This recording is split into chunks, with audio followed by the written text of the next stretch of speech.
Welcome to another edition of our live Pittsburgh Sports Line in the BPTV studios. Hello, everybody.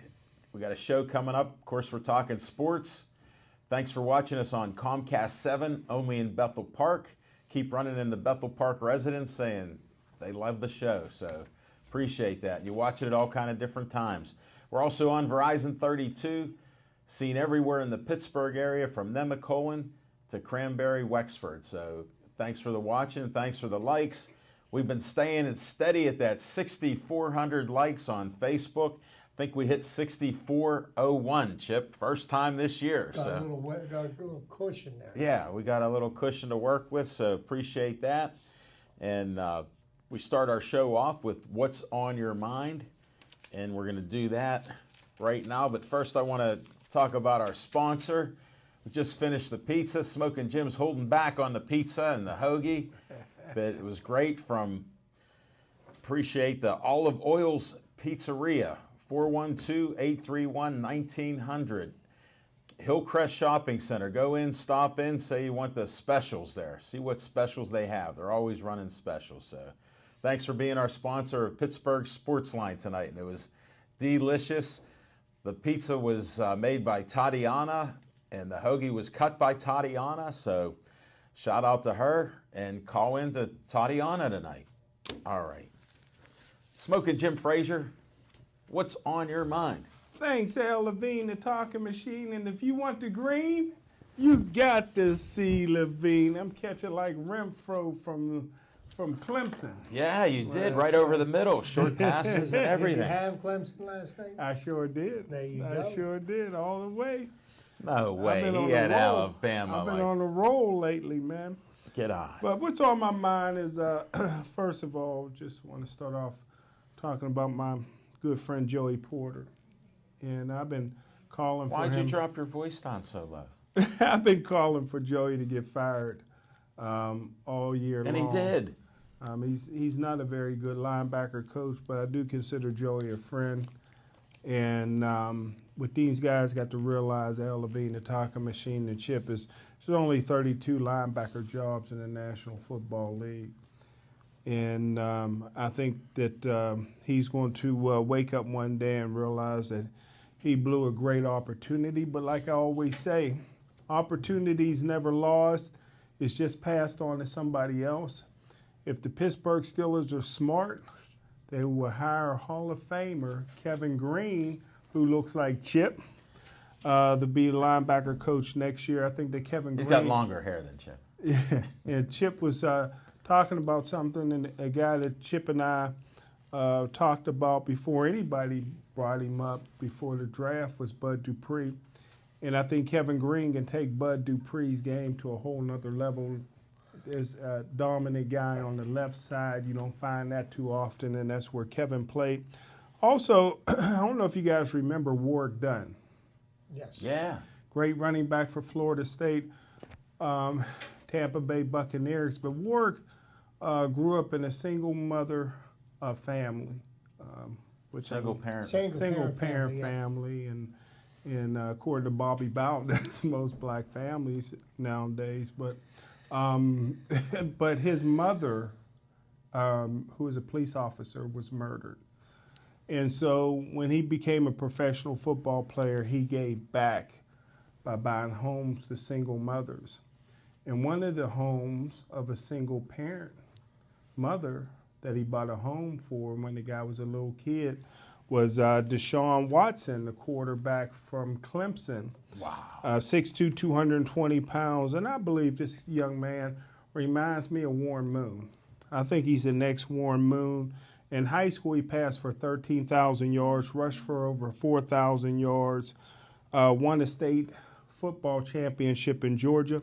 And I knew this young man was going to be a great, great player. When his freshman year, he beat out Cliff Stout's son, Cole Stout, No way. for the quarterback job at Clemson. I remember I met Cliff Stout. Yeah, Cliff Stout's old great Youngstown State quarterback. But, you know, this past year, as a junior, he What passed happened to for Joey Porter? Joey Porter? Yeah. We'll talk about that We'll a talk little. about We'll that. talk about We'll that a talk little about later. But Because I'm trying to follow you. yeah, Joey Porter's been put on permanent suspension. I just wanted you to say that. From the team. Okay. But So he's out of work right now. he's out of work. But just to give Deshaun Watson another pat on the back, this is a guy who is a team leader, a level-headed kid, a great role model, grew up in a single mother home, passed for 4,100 yards as a junior, 4,500 yards as a senior, rushed for over 2,000 career yards, 41 touchdowns as a junior. And one of the top 5 for Heisman Trophy 2 years in a row. Was a runner-up this past year. And I've said before, he had my vote. I believe he's the uncrowned Heisman Trophy winner. And I think a lot of people got egg on their face that did not vote for him. And that's what's on my mind. Thanks, Smoking Jim. I appreciate it. Very informative. Just couldn't follow you. I lost track. I lost track after you went to Joey Porter. Unbelievable. Chip Hainer, what's on your mind? Oh, thank you, Alan. Good evening, everybody. And to touch on a couple of things my dear friend Jim was talking about, and yes, I do tip my hat to Deshaun Watson. He showed everybody, didn't he? He didn't. You look at what ends up happening to young college quarterbacks that end up winning the Heisman Trophy. They usually end up becoming busts in the NFL. So he doesn't have that stigma to follow him into the NFL because he didn't win the trophy. He won something better. He won the national championship. Yeah. And you can definitely say that the Clemson Tigers rode his shoulders into the victory lane last night, and that's. There's a positive side to that and a negative side. Here Deshaun Watson probably put himself real high on the list to be drafted in the NFL. The unfortunate part is the Cleveland Browns have the first pick in the draft. So hopefully the same thing that happened with Johnny Manziel doesn't happen to Deshaun Watson in Cleveland, or even better yet, maybe Cleveland will do something more foolish and not select him. Let's hope that's the case. So that being said, next I want to talk about Jim's dear friend, Joey Porter, and I don't speak with such sadness in my voice. Who knows what exactly happened on the South Side, and before we convict him and sentence him to whatever is going to happen, I want to wait till all the facts come in. But here's the one fact that I do know. He's got nobody to blame for but himself for the position he put himself in Sunday night.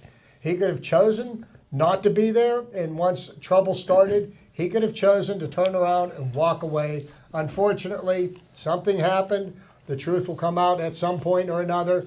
But I don't have any sadness or remorse for Joey. But like I said, he did this to himself, and he's got nobody to blame. Now, that being said, I watched a great football game on Sunday. I watched the Pittsburgh Steelers come out, and I watched their big three, their 3 superstars, play like superstars. Big Ben didn't have an incomplete pass almost for the whole entire first half. Antonio Brown, 2 of the longest touchdown catches in playoff history. Put the Steelers up earlier. Le'Veon Bell does wear an S on his chest. He's the best running back in professional football. And, it was great watching the Steelers defense show up, play hard-nosed, smash-mouth football. The offensive line was opening holes for Le'Veon Bell. Our linebacking core, led by Bud Dupree and the silverback, James Harrison, put the cork on the bottle for the Miami Dolphins. Really glad to see that. And then I wake up on Monday morning, and I turn on my radio as I go to drive to work, and all I can hear is criticism about Mike Tomlin and Todd Haley and this and that and the other thing. And I was like, wait, did anybody forget that we actually won the first round of the playoffs? We're moving on to the second round of the playoffs. We're one step closer to getting to where we want to be, which is the 7th ring. I don't understand why there is so much criticism. I don't know what Mike Tomlin has to do to get anybody's respect. I know my dear friend Jim has differences of opinion with him on a regular basis. But come on, the guy has won 64% of his games as a Steelers head coach. He's made the playoffs 7 times. 7 times out of the 10 seasons he's been coach, the Steelers have won 10 or more games. What more do you want? I mean, look at the Cleveland Browns. 19 years. They made one playoff run. They changed coaches the way we change clothes. I just don't understand it. You know, the people on talk radio, once again, they're creating the news stories instead of reporting the news stories. Hey, the Steelers are playing the Chiefs this week. I'm looking forward to the Steelers going to Kansas City and to keep this thing rolling. That's what's on my mind. Thanks, Chip. I got to dovetail with what's on my mind. That first, I'll put out the Joey Fabus Childhood Cancer Foundation. Please donate at least $1 there or something, or your time for their events that they do this year. So check it out.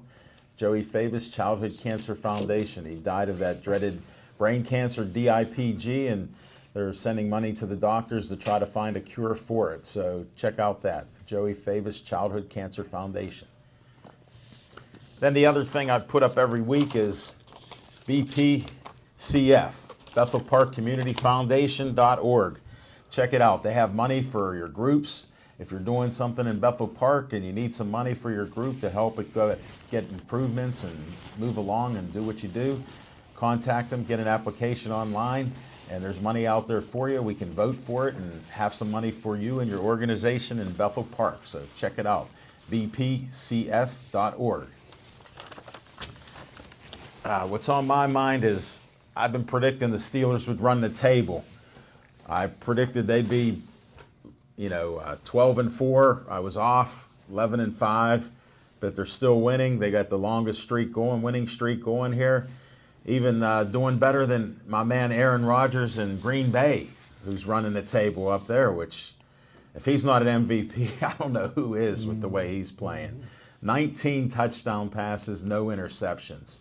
It's unbelievable. Well, he's sort of like Brady, so what can I say? Those guys are tearing it up. Brady might win that, but I get off the subject. The Steeler game, unbelievable. The screen pass has been alive in Pittsburgh ever since Hines Ward made it a superstar, and he's not getting in the Hall of Fame. It showed me something when he wasn't even nominated this year among the top 15, that they disrespect that little bubble screen there that he made famous. And his blocking, it meant something at the time for our runners like Jerome Bettis and others, and the guys who caught the ball, and heck of a player, but not for the Hall of Fame this year. But we talk about Antonio Brown getting down the business, catching a five-yard screen pass, running for a TD, then doing it again. How can you go wrong with that? I mean, we talk about the 3 Bs, and they come alive. Big Ben was from sucking and not doing well for the last so many weeks. He got that short memory, and he come out just blazing, hitting everybody in sight and giving him a chance to run with the ball. The line was playing unbelievable. He did get sacked a few times, and at the end, they say, what's he doing in there? Anybody that's watched the Steelers for years, even with Cowher left his quarterbacks in. They played. They all played. So, I mean, I guess that's part of the DNA of being a Steeler coach. So he left Ben in there. He got a little tangled up at the end. And so what if he's wearing a walking boot up to do his interview at the end? It was an old foot injury, and they were just being precautionary. We're not saying that Ben's a drama queen, are we? I didn't bring that up at all.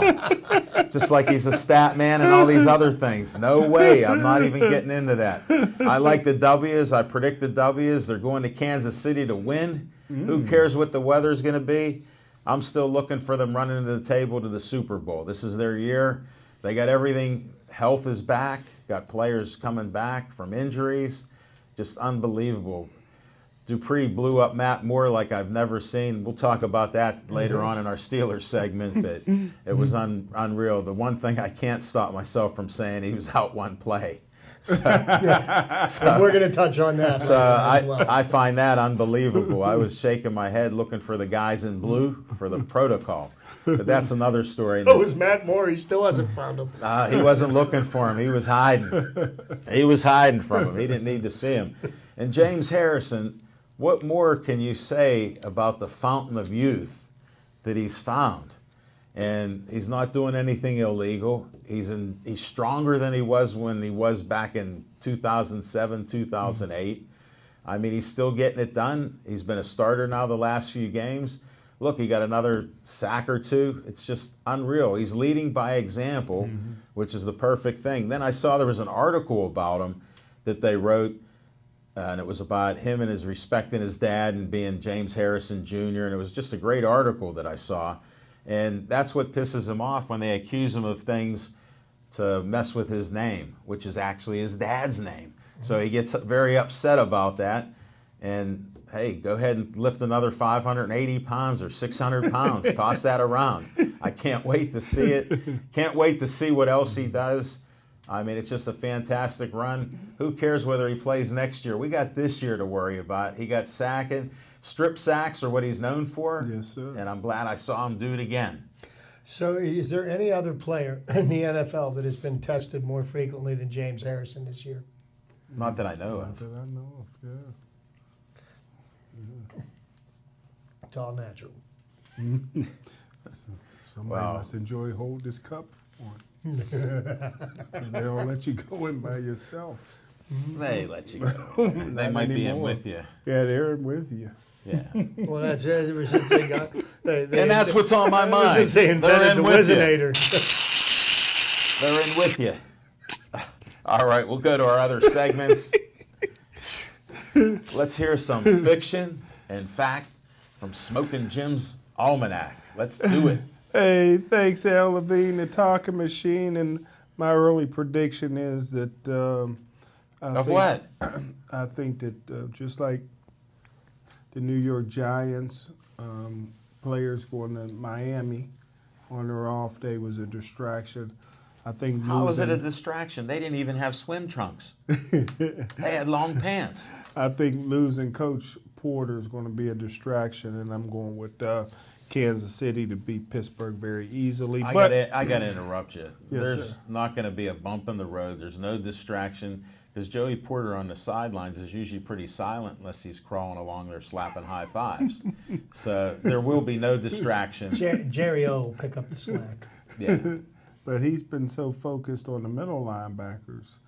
Maybe Keith Butler will help out with the outside linebackers. He won't which either. is- He's still going to do what he does. I think you got a coach wearing number 92 that leads by example. Yeah. Bud Dupree just knows how to go after the man with the ball, and that's what you want your outside backers doing. Well, I think it'll be a distraction. Matter of fact, I disagree. I was a with little you. surprised that some of the players like Shazier, Bud Dupree, and James Harrison said, hey, if Porter's not there, we're not going to be there. I'm Why would they surprised. say something like that when he basically's done almost nothing there? He said guys like Jarvis Jones would get like 15 sacks. the brotherhood's there. Well, they're not Well- with him. Just like you're not with them. Well, You just bet. Put it like this: Smoking Jim's a known gambler. I disagree with him on this. Forget about it. well, here's a fiction and fact from Smoking Jim's Almanac. I was waiting.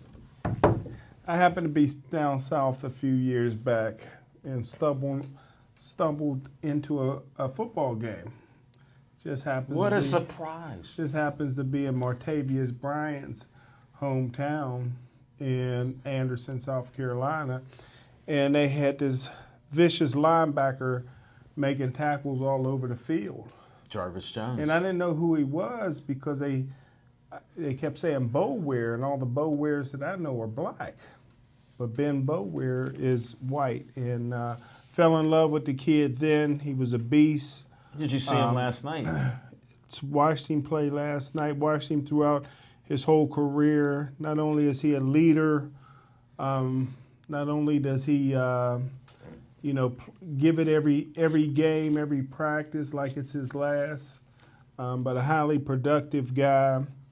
and but he's small, 6'1", for a middle linebacker, 229 pounds.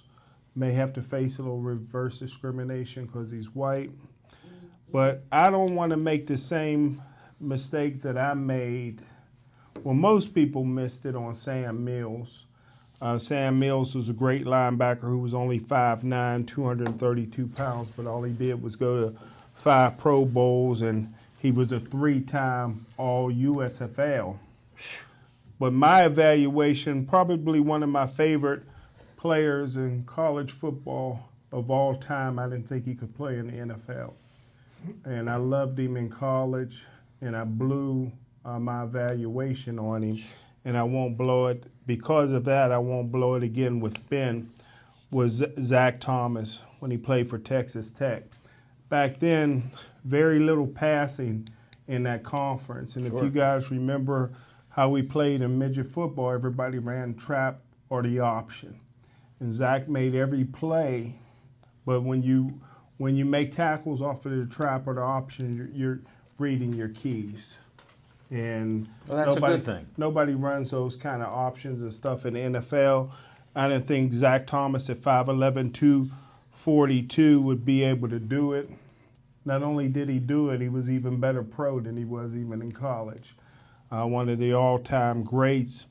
And so anybody that don't think, and I'm gonna suggest the Pittsburgh Steelers to get Ben Boulware in the 5th or 6th round. I think he'll be available then. This is a guy, you want a guy like this on your football team, especially if they bring in a coach like Kevin Green. This is a guy that will fire up the team. He don't mind getting in the face of his players. They say down there in Clemson that he'll let a guy know, you know, and he don't mind. He's not going to. He'll tell you what you need to know, not what you want to hear. And so Ben Boulware, I watched him play in high school down in Anderson, South Carolina. Wow. Same high school that produced Martavius Bryant. And he was a great one then. I think he's a great one now, and I think he'll be a great one in the National Football. Thanks for your pre-draft insights, Smokey. Thank you. Nice to And hear I that. do believe the Steelers will be going after another linebacker this year. No. I know, I'm serious. James Harrison is not getting any younger, even though he's playing well. And Lawrence Timmons picked up a level of his play the last 6 or 8 weeks. He started out the year half a step slow, and he seems to have found that step. I mean, because he's now making plays where he was just watching them, I guess, without following the example of Jarvis Jones, who was one step too late on every single play. But he did almost make a pick this past Sunday, late in the fourth quarter, after they told James, you have to sit down now. You know. Now, do you think the Steelers will bring back Lawrence Timmons, or is he gone? Well, it depends on the asking price. I think he's gone. You know, I mean, it's hard to say what Lawrence's head is at. I mean, another big contract. I don't think he's going to get that. I think he surprised the Steelers about how much he had left in the tank. I don't think they when they signed Vince Williams, that futures contract. That was a contract for him to be a starter in the future. I don't think they thought Lawrence Timmons had much. I think left. that was what Timmons. That was his wake-up call. I honestly believe that, because I'll tell you what, the first 4 weeks of the season, I thought Timmons was slow on everything, and I thought he'd lost a step. And now he's making plays from the inside. He's making plays from the outside. Everywhere you go, you're seeing Lawrence Timmons blowing up. You know when Lawrence Timmons improved? When? He improved when they dusted off Dick LeBeau's playbook. You know, remember they was going with the Tampa 2 for the first 4 games of the season, and when they scrapped that Tampa 2 and dusted off Dick they LeBeau's weren't really playbook. going by that Tampa 2. They weren't successful at all. They just said they were and plugged the guys in, but the linebackers weren't Tampa 2 in it. Maybe they ought to send Dick LeBeau a copy of his playbook because they forgot how to use it. He almost had Tennessee. They almost made the playoffs. Yeah. They did a good job there. Yeah, for their team. Yep. Yeah, they did. Proud of Dick. It's not all about Dick LeBeau. By Kevin Butler this week in the defense. And I had my reservations about whether Keith Butler was an NFL defensive coordinator, and the defense has matured, and they're playing very well together right now.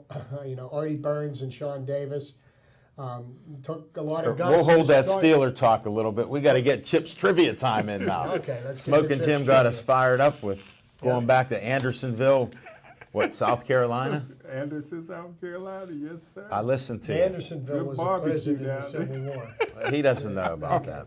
that's I've read that in the books, okay. So seen did the I. photos, So did I. and some people got out of there. All right, Chip, let's go to Chip's trivia time.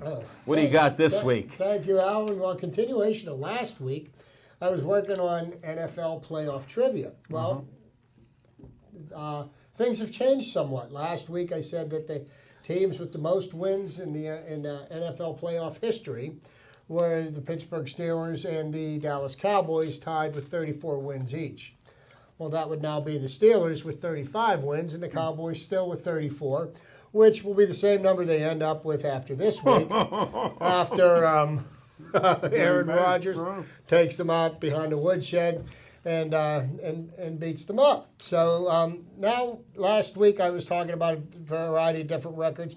Now I'm going to go to some scoring records Whoa. from the NFL playoffs, and some interesting things I stumbled across here. Get my readers on so I Smoking get Jim, this quit right. cheating and looking at his sheet. The most points scored in a single postseason by any team was the 1989 San Francisco 49ers. They scored 126 points. The most points per game, single postseason, that's a minimum of 2 games, 42 points per game by the San Francisco 49ers in 1989. Obviously, they won the Super Bowl that year. May have been the year that who was that? Cincinnati's nose tackle broke his leg, Crumry or whatever. Crumry, Yeah, that may have been that game. That gets me to the most points scored in a playoff game. Okay, the Chicago Bears beat the Washington Redskins. The Washington Redskins put up no points that game. 73. The Chicago Bears put up 73 on them. They hung 73. And that's a record That's a that I long don't time think will ago. ever be beaten. That may have been when George Halas was either coach or he may even been playing then. I'm not sure, but I'd have to look. He was into it. coaching. Most points scored by both teams. Total points scored by both teams in one playoff game, 96. That was in a year when the Steelers made it to the Super Bowl. So did the Green Bay Packers. The Green Bay Packers that year. They didn't make it to the Super Bowl that year. It was the following year. The Arizona Cardinals beat the Packers 51-45 in a wild card round. I remember watching that game, and it seemed like every time the offense had the ball, somebody scored. Wow. Now we're going to get to the fewest points scored by both teams in a game. And this dates all the way back to December 26, 1970. The Dallas Cowboys beat the Detroit Lions 5-0. Wow. 5 points scored by both teams, and one was shut out. Most points in a shutout victory game. Once again, the Chicago Bears beating the Redskins 73-0. The fewest points in a shutout victory game, the Cowboys and the Lions. Again, same game, December 26, 1970. Most points overcome to win a game. And I do recall watching this game because it was a backup quarterback for the Buffalo Bills who came in after Jim Kelly got hurt, Frank Reich. Oh, I remember. And the Buffalo Bills beat the Houston Oilers January 3rd, 1993. They were trailed 35-3. They won the game 41-38 in overtime. One of the most exciting football games Yeah, I remember. I think I ever saw. And I believe that was the last time the Buffalo Bills made it to the Super Bowl, and it very well could be the last time they made it to the playoffs. Yeah.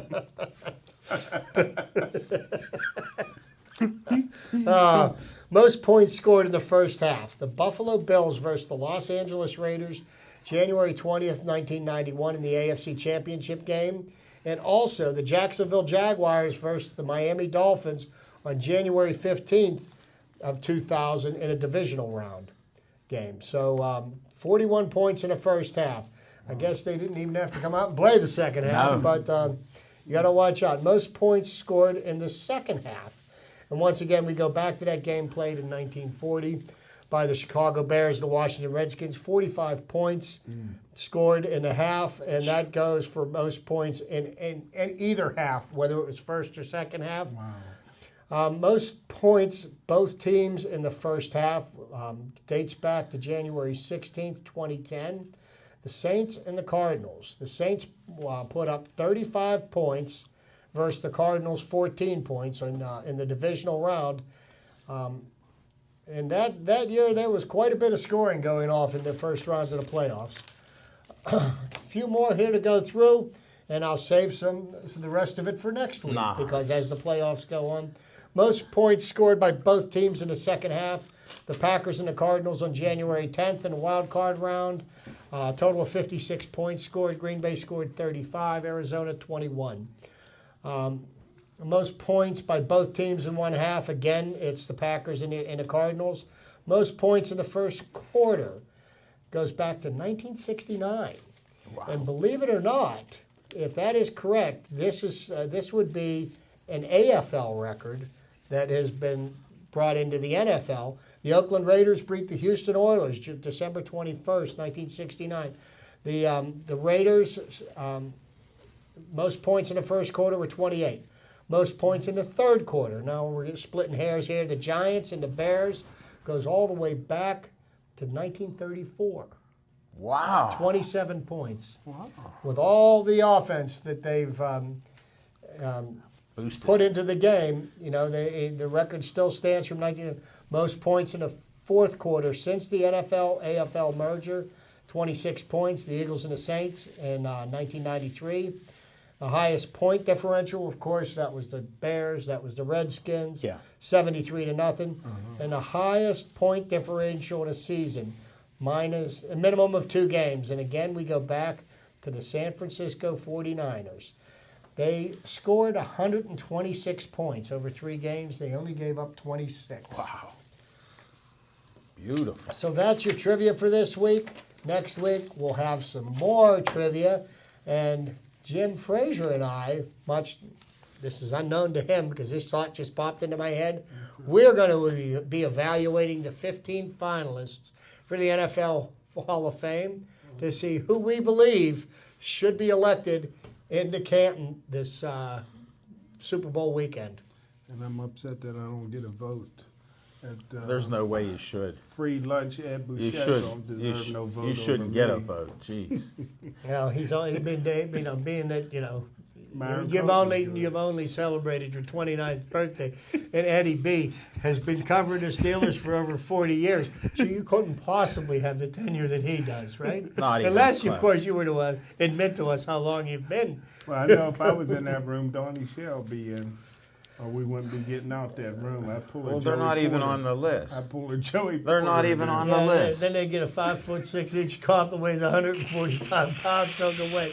Do you believe that that's the guy that ended up putting the cuffs on Joey Porter? 5'8", 145 pounds. He could have sneezed on him and blown him across the street. Well, Smoking Jim, the list is 15. You got to narrow it down. So that's what you're dealing with. And the unfortunate thing, I do believe that Donnie Shell does deserve to be in the Hall of Fame, and he's a product of the success of the Steelers of the '70s. Somebody once said, look, we can't put the whole team in there. I say, why not? He's a product. They're a product of free lunch at Bouchette, going in there, just sitting in the back eating and not. Hold it. I just have to clarify. gotta Ed's not argue. the only guy that can vote. Yeah, but I was going to say he's not the only one that can eat. Myron Cope used to argue for these guys to get in. Mm-hmm. You Yeah, mean, I and you understand. heard about the arguments. You've heard one argument with Ed Bouchette. I mean, Well, he's better not should have been arguing. better should have been the first ballot. Kevin Green should have been the first ballot. They all had to wait. You know, Kevin Green had to wait almost a lifetime. He's in. It was a free lunch. He's in, and he would coach And the the best Steelers. part about Kevin Green going in was he went in as a Steeler. And he only played 3 years of his career here in Yeah. Pittsburgh, 33 and a half sacks in those 3 years. And I happened to be at Heinz Field this fall in the pouring rain when Kevin got his Hall of Fame ring. Wow. It was pouring down rain. And, oh, by the way, we beat the Chiefs that night 42-14. Well, All right, let's move on. That's it. That was good. Our next segment's on location. We'll be at Fairway Grill up at Cool Springs, 1530 Hamilton Road. We'll be doing a show 7:30 to 8:30 next Monday night.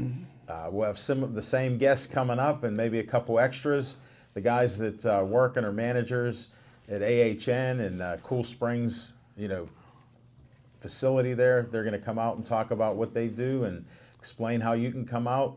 And Golf Pro Jeff Ellis will tell you you can come out as early as 7 in the morning and hit some golf balls.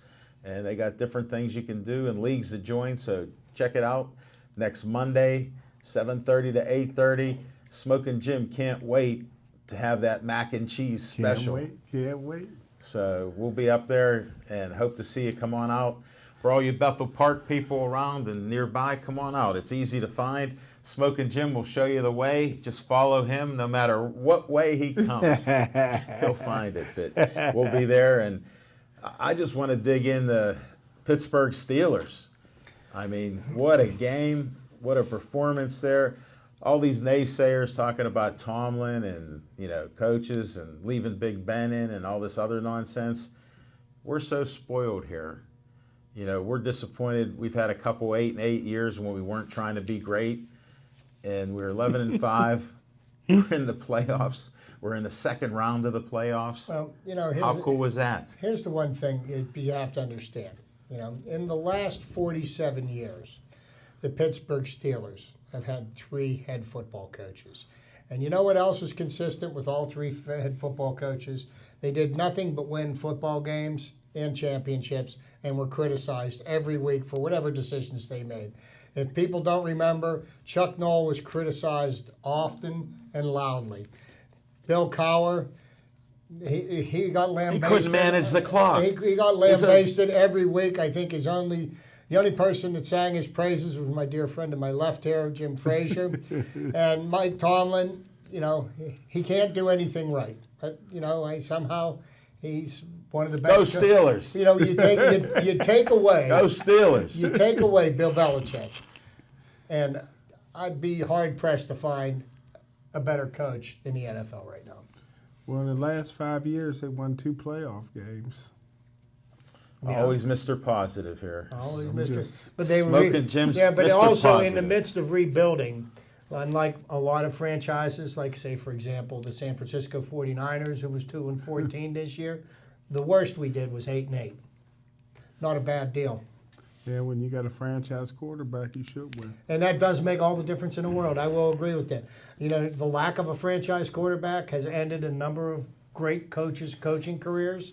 And, that's turned maybe, a mediocre coach into a great coach.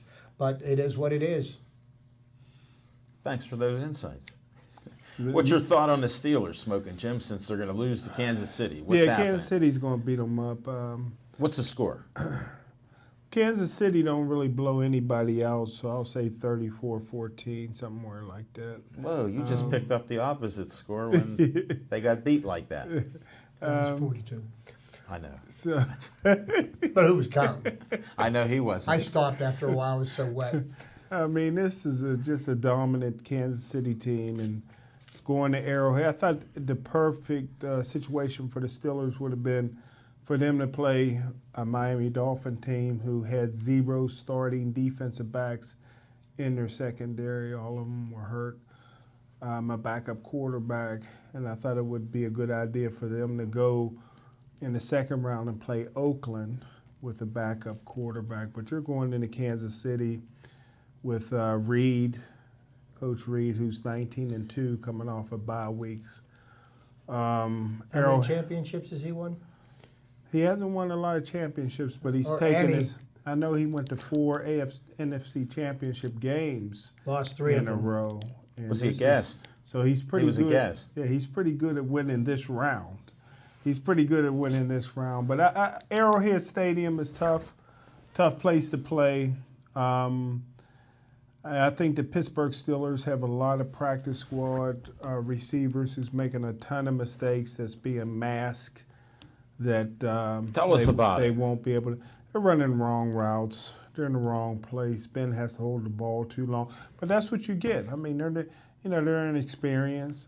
but the communication will be lost in Arrowhead because it's a lot easier to play at home. That's why Ben is much better quarterback at home than he is on the road because you have to have experienced receivers. You showed us those stats. Yeah, ABCD.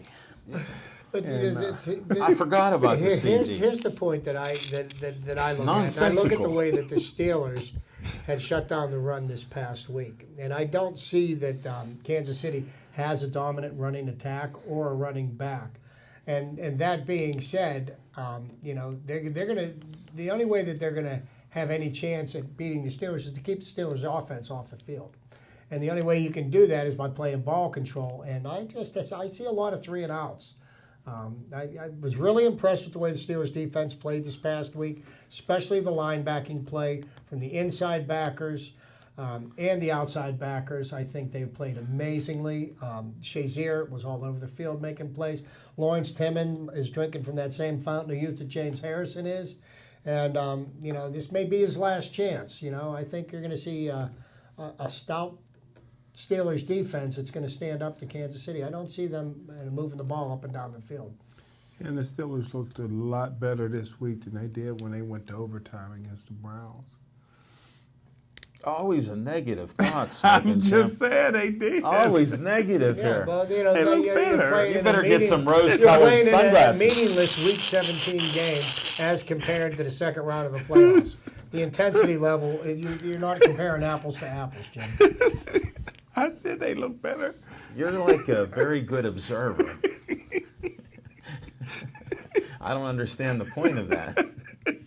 No, It's a win. I will say this, that, Alejandro Villanueva is going to have his hands full keeping Tom Mahaly off of Ben. And he almost killed Ben a few years back, if you recall. Yeah. Busted up his ribs, almost punctured his heart. And Ben's not going to be 100%. Who's the fat guy in the middle, 350-pound Poe that can throw passes to? The Tari Poe for Kansas City All-Pro nose guard. They also got Houston. And that secondary they have. See, that's going to be it's a chess match. When you got inexperienced receivers versus probably the best secondary in the National Football League.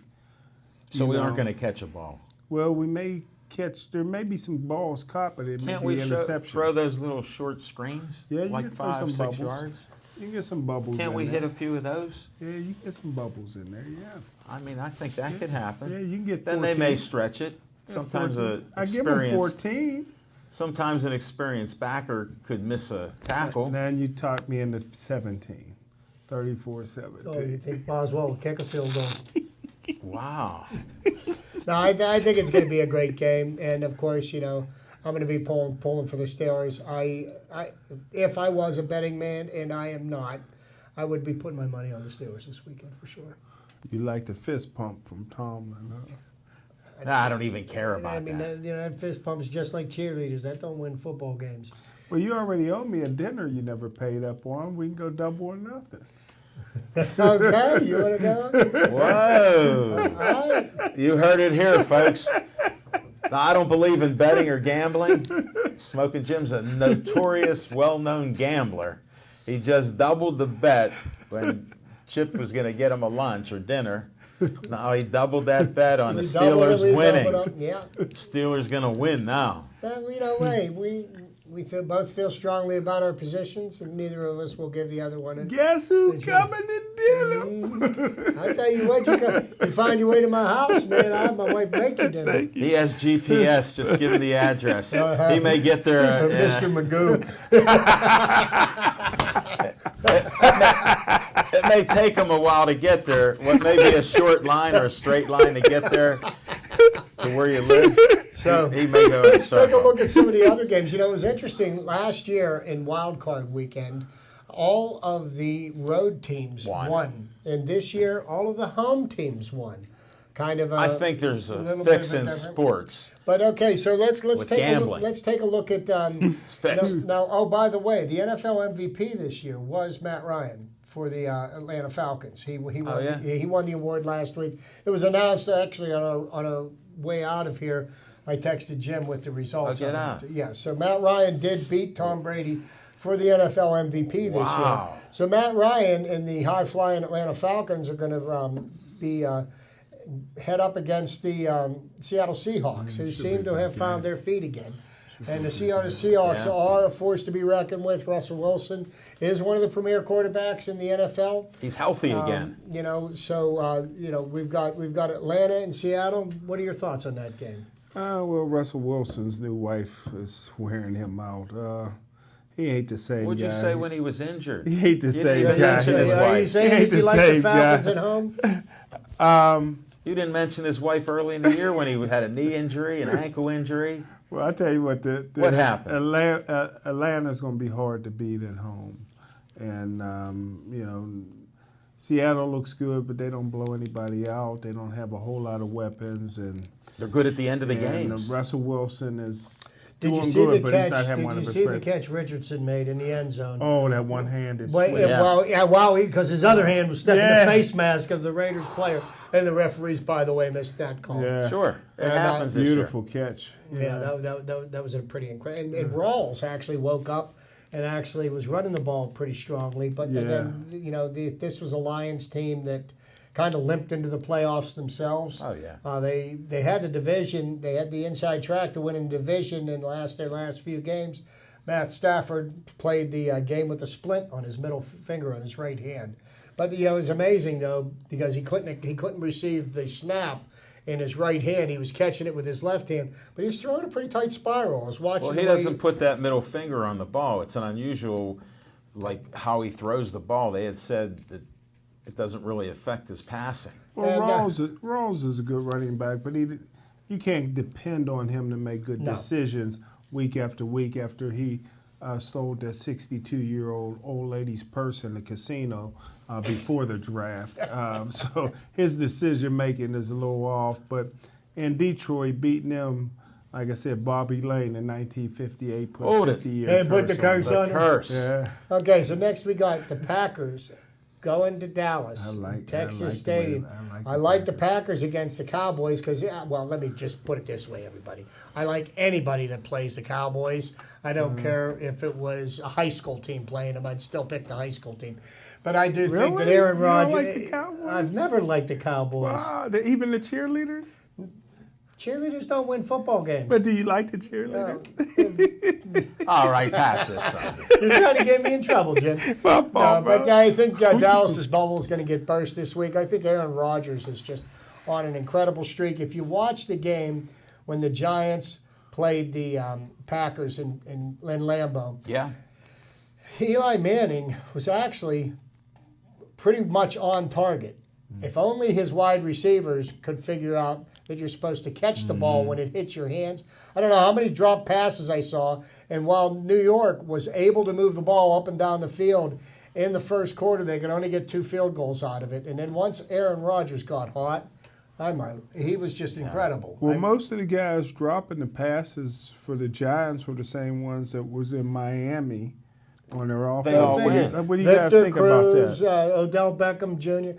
They're Distraction, supposed to right? be grown men, and here's what the thing is: if you can go down there and do that, and then you perform on the field, then I don't see anything wrong with it. And if your performance on the field suffers, and you try to say that didn't have something to do with it, I have a hard time believing It that. was a distraction, right? had to be. Same way I Joe. don't know. I think they're grown men. A lot of people do things Well, in their yeah, spare time. A lot of guys are doing stuff in their spare time that we'd be like, what Alan, do they think they're doing?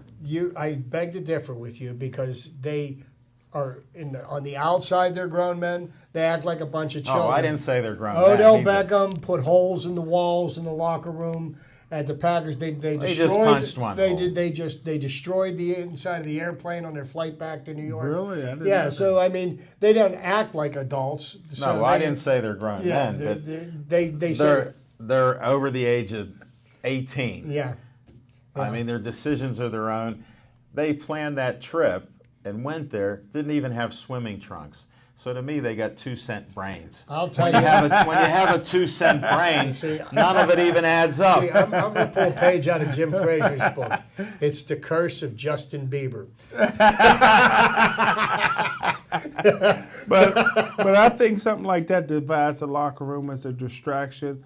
Half the team saying they should be in here watching film, lifting weight, rehabbing, just like it's dividing the locker room with Joey Porter being suspended. I think it's It going to won't affect the divide Pittsburgh it Steelers. with Joey Porter Well, because time most will of these tell. guys said Joey who. Who's going to chest bump William Gay if he gets intercepted? He's not going to get one. Yeah. So they won't be doing that. He They're hasn't- gonna he hasn't pass got that one up. yet.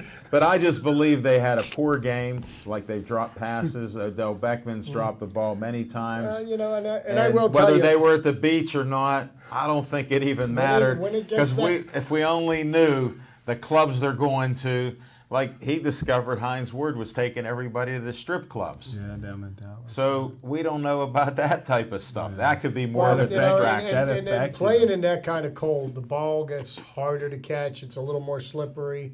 So it There are takes excuses, as my it man would it takes say. a lot more concentration. So the next up we've got Go Packers. They got the Steelers and the Chiefs. We already know where we stand on that. Chiefs. And then now Steelers. we've got the Houston Texans going to Foxborough. The road to the Super Bowl goes through Foxborough. And the Texans do have the number 1 defense in the NFL. And I've been surprised because Jadeveon Clowney is actually playing somewhat up to his previous billing. Well, he hadn't it just played. makes me wonder how good would the Texans be this year if J.J. J.J. Watt, Good point. 3-time NFL Defensive Player of the Year, if he was able to play. But He's looking like a good cheerleader on the sidelines. well, that's all he can do right now. But, you've got Brock Osweiler, who's got nothing but question marks surrounding him. He played so well that he got benched in Week 14 for Tom Savage. Tom Savage couldn't get Pitt past 6 wins. Okay, so, who's going to start this week? Is Savage going to be out of the concussion protocol? Is he going to be chosen Osweiler. the starter Yeah, I think you go over, with over Brock. Osweiler? And, in the deciding factor in that game, I hate to admit it, it's going to be Tom Brady. And that's what I think is going to make the Patriots. You give winners me of that Tom game. Brady and a group of white receivers, I'm going with New England all the way to the Super Bowl. Why white receiver? I love them. How about 5 one-armed receivers? Doesn't matter what color they are. I think Tom It Brady. matters. I don't think the color is matters. going to be the matters. difference. He's going to be the It difference. in that matters. game. Explain in it. the- Explain it again. matters because as long as the NFL is keeping white cornerbacks out, there's not one white cornerback, not even on the practice squad, that's reverse discrimination. I hate it. Hold on, in we're the talking league. about Brady and receivers. Yeah. How does that explain that? Well, it's because why is New England the only team that seems like they can find white receivers to play in this league? Like Michael Floyd. Cheers! Make man a double. You But guys you are know, too much. I mean, there's great white athletes all over the place, and they don't let them into professional athletics, and I don't like that because of their position. because they think that they're Because of their position. They're reversely discriminated Their position. against. The position they want to play. That's why they don't play it. Why do they want to fight reverse discrimination? Yeah, that's crazy. You've explained it. That's crazy. But on the off chance, to talk about something else, on the off chance that Tom Brady gets hit by a bus on the way to the stadium on Saturday, and Houston beats the Patriots, Wow. and the Steelers beat the Chiefs, there'll Steelers be get a an home there. AFC Championship game here at Heinz Field. That's what I'm looking forward to. Forget those white receivers. So you're saying the bus may hit Smith on the way to the stadium for Kansas City? No, I think the bus that's going to hit Smith is number 48. And let's talk about that young love man, it. Bud Dupree. You know, before the draft, the year that Bud got drafted, I was doing some research because I know how much research my friend Jim does, watches 2 football games a day, every day of the year.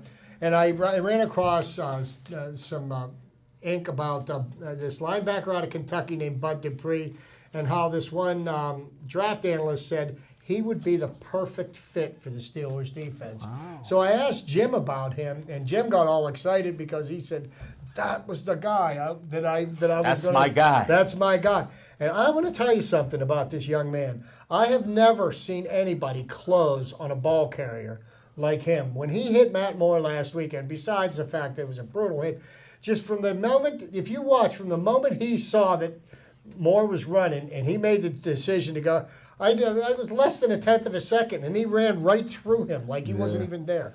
It's just absolutely finishes those incredible. crazy. He finishes, whether it's a running back or receiver or the quarterback, when he sees the ball carrier, he explodes into them like nobody I've ever seen. And he's 270 pounds, and he carries it so well. You wouldn't even know he's 270. 270. Well, how tall was he? 6'4". 6'4". He's because he doesn't look like a heavy man at all. Not at he looks all. tall and lean. Well, it sort of looks. He looks like Le'Veon Bell. Yeah. Le'Veon Bell Yeah. was chubby and playing football in college, and now look at him, like 220 some pounds, 6'2".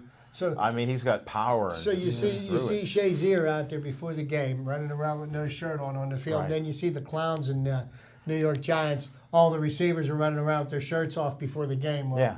You know what? If you can produce, it doesn't look silly. But when you run out there with your shirts off and you drop everything thrown to you, and now even their quarterback Eli Manning said, well, maybe it wasn't such a good idea that they went and did that, But Eli's trying to be the politician there, because after they word dropped is out off- now that the Giants are looking for Eli's replacement. They figure at 36 years old, it's his time may be getting closer to the end than not. But we'll see about that Manning DNA. His dad played until late in his career, until he was almost 40. Peyton played with the bionic neck. Yeah, stem cells. Yeah. They put him in there. He did it. He needed it. The unusual thing about Eli playing the quarterback position in the NFL, I don't believe he's ever missed a game due to injury. I don't think he has. No, I think you're right. And that's like the only other quarterback I remember doing that was Brett Favre. But Brett Favre, He was injured a lot. he was injured every week, but he just popped a few Vicodins and he was good to go. What heart. What heart. Greatest I ever seen. Yeah, I agree. No doubt about it. Well, that covers the playoffs. Go Steelers. You got 2 for the Steelers, 1 against the Steelers. He's a known gambler. So we'll have to see what happens next week. Yeah, Sunday afternoon, 1:00. It'll be a good game. I'm really looking forward to it. Smoking Jim, you got anything else to add? Except for the white receivers from New England? Nothing to add. Been a great ride this year with the Pittsburgh Steelers. That's good. Chip? We're going to keep rolling to get that 32nd pick in the draft. I'm with you. I like that. I like that positivity.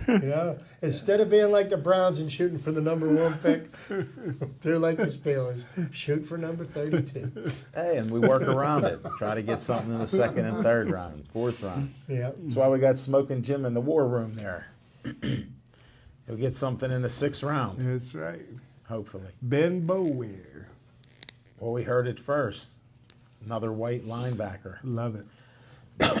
Why don't the Steelers draft the white linebackers? We let quite a few from Well, the they area. got the kid from Temple last year. He's going to be a good one. Medikevich. Call him Dirty Red. Dirty Red. Hey. You and those nicknames, Smoking Jim. Well, I hope all of you enjoyed our show. We'll be back again here next week on Tuesday. Do it again. Check us out at the Fairway Grill, 1530 Hamilton Road, Smoking Jim Frazier. Thanks to Devin Shea in the control room. And I think he got Ethan assisting him there. He did eat a couple slices of pizza, so I know he's good with getting that camera work and switching there. So appreciate it. And again, thanks to all of you for watching our show and all the good reports we get out there in the public. This is Al Levine, the Talking Machine, saying see you next time and stay Joey strong.